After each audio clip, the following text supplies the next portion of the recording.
Hi, I'm Nick Chambers here at the 2010 Los Angeles Auto Show with HybridCars and PluginCars.com. Speaking with the new CEO of Coda, Matt Keller. Hey Nick, how you doing? Yeah, thanks for being here. You bet. Thanks for coming and looking at our Coda sedan. Yeah. What do you think? Well, you know, it's I like it. I mean, it's understated, as I was saying before. Yeah. You know, in the last week, the big news with Coda has been, last week and a half, let's say, Yep. has been sort of the shifts that are happening. We lost Mike Jackson, your sales guy. We lost Kevin Singer, former CEO, who you've taken his place now. We didn't lose Kevin. You know, for about the last I've been involved with Coda for 2.5, 3 years, and I've been a shareholder and a director and co-chairman, and I'd like to call myself senior strategic advisor to Kevin.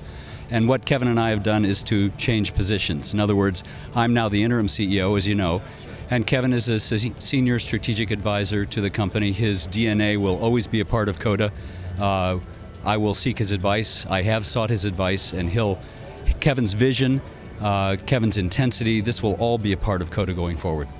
Having that shift sometimes can be interpreted as being kind of an implosion in a way, but I just am curious from your perspective what it means for Coda.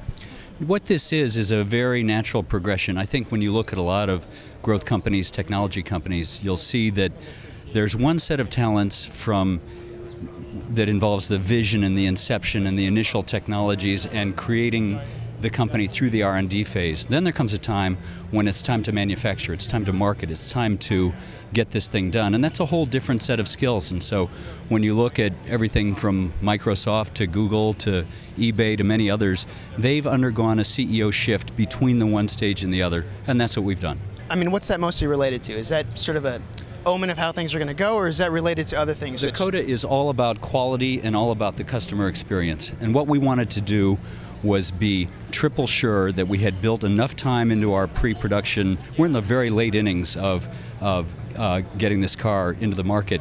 And what we did is we took our tooling tryout, our pre-production run, and our start of production, and we built in some buffers so that we could optimize the assembly process. So we built in a couple of multi-week periods where we could stop, look, listen, and say, what can we do to make the assembly process better? What can we do to optimize the whole series of actions that need to take place? Very normal and usual in car introductions. That's what we did. So shifting from this R&D phase to more of a marketing and sales phase, right. You have a background at Goldman Sachs, correct? Right. So what do you feel you bring to the process now that you're the interim CEO? I'm the interim CEO. I'm not the permanent CEO. And my skills are skills of organization and process and frankly dealing with large, complex organizations moving toward common goals.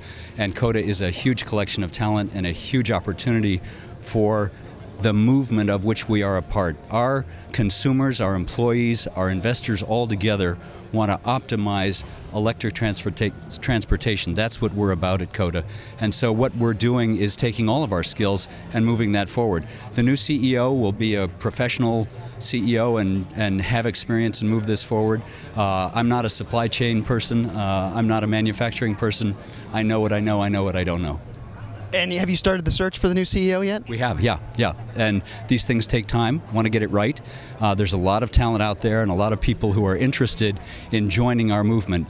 Whether you're a manufacturing executive, an auto executive, a technology executive, what you want to be involved in is products that really create change, products that are fully engineered and are teed up for manufacturing. Indeed, the manufacturing, you know, we've got the battery line running, we've got early cars, but what we need to do is make sure this is all exactly right and then spread our brand, spread our message around the world. Any word on any of those, the government loan that's coming through or any investor funding that might be coming through at this point? Well, on the government loan, as you know, Nick, we are, as I think you know, we're under a pretty strict non-disclosure agreement. You know that we filed an application. We haven't heard anything. We're waiting by the phone, but it's up to the government at this point. Investor funding, as I think you know, we are out in the market through Morgan Stanley for a Series D capital raise. The company's raised well over $125 million to date. This raise is going well, and we anticipate bringing some new investors into the company.